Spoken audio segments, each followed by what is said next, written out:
ابو ذکی الرحمن بھائی سوال کرتے ہیں، نبی کریم صلی اللہ علیہ وسلم کے نام پر جو انگوٹھے چومتے ہیں عزت کے طور پر، کیا یہ جائز ہے؟ اور کیا صحابہ رسول اللہ صلی اللہ علیہ وسلم ابوبکر و عمر بھی ایسا کرتے تھے؟ دلیل کے ساتھ جواب درکار ہے۔ دیکھیں جی، البینۃ علی المدعی، دلیل دعویٰ کرنے والے کے ذمہ ہے۔ جس بندے نے یہ دعویٰ کیا ہے کہ نبی کریم صلی اللہ علیہ وسلم ایسے کرتے تھے،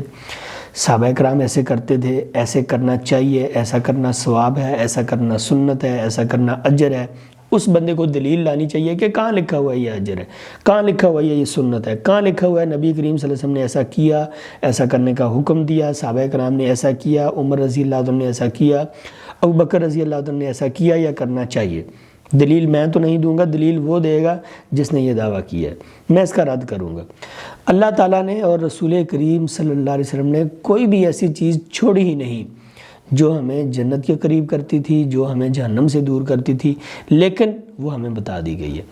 موطا امام مالک میں نبی کریم صلی اللہ علیہ وسلم کا یہ ارشاد گرامی موجود ہے کہ جو بھی چیز تمہیں جنت کے قریب کرتی تھی میں نے بتا دی، اور جو بھی چیز تمہیں جہنم سے آگ سے دور کرتی تھی وہ میں نے تمہیں واضح کر دی، تمہارے لیے نکھار کر بیان کر دی۔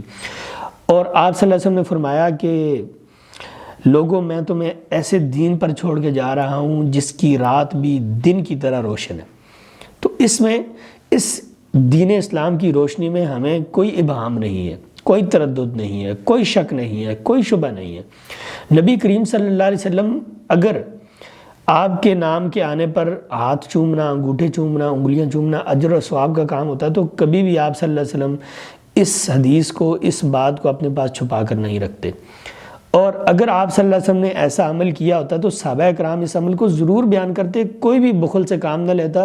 اور کوئی بھی اس کو پردہ راز میں نہ رکھتا، کوئی بھی اس کو چھپا کر نہ رکھتا، ضرور بیان کرتے۔ ایک بات سوچنے کی ہے، مقام فکر ہے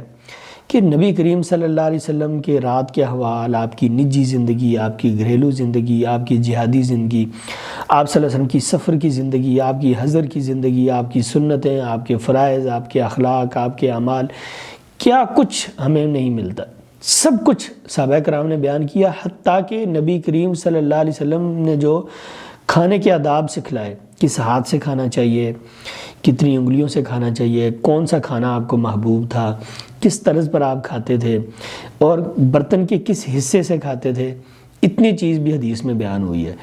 اور یہی نہیں بلکہ جو قضائے حاجت کے آداب ہیں وہ بھی سکھلائے اور بتلائے گئے کہ قضائے حاجت کہاں کرنی ہے، کس جگہ پر کرنی ہے، اور اس کے لیے آپ نے کس صفائی ستھرائی کے لیے کیا چیز استعمال کرنی ہے، کس ہاتھ سے استعمال کرنی ہے، کتنی تعداد میں استعمال کرنی ہے۔ تو جب اسلام نے ہمیں اتنی باریک چیزیں بتلا دی تو پھر کیا اسلام ہمیں یہ بتانا بھول گیا کہ تم نبی کریم صلی اللہ علیہ وسلم کے نام پر انگوٹھے چوما کرو اور جنت میں چلے جاؤ گے؟ کیا جنت کا راستہ دکھلانا ہمیں بھول گیا؟ تو ایسی کوئی بات نہیں ہے۔ نبی کریم صلی اللہ علیہ وسلم نے کوئی بخل سے کام نہیں لیا۔ آپ صلی اللہ علیہ وسلم نے کسی بھی چیز کو جو ہمارے لیے فائدہ مند ہو سکتی تھی، نیکی اور اجر و ثواب کا کام ہو سکتی تھی، چھپا کر نہیں رکھا۔ نہ ہی صحابہ کرام نے آپ صلی اللہ علیہ وسلم کے کسی بھی عمل کے اوپر پردہ ڈالا ہے۔ جو بھی خیر کا کام تھا، جو بھی بھلائی کی بات تھی، جو بھی اجر و ثواب کا عمل تھا، وہ صحابہ کرام نے بیان کر دیا۔ تو قرآن اور سنت میں، صحیح حدیث میں، صحابہ کرام کی زندگیوں میں، سیرت رسول میں کوئی ایسی بات نہیں ہے، کہیں پر بھی یہ موجود نہیں ہے کہ انگوٹھے چومنے سے آپ کو اجر و ثواب ملے گا، یا آپ جنت میں داخل ہوں گے، یا اتنا بڑا آپ کو اجر ملے گا یا ثواب، یا ایسی کوئی بھی بات۔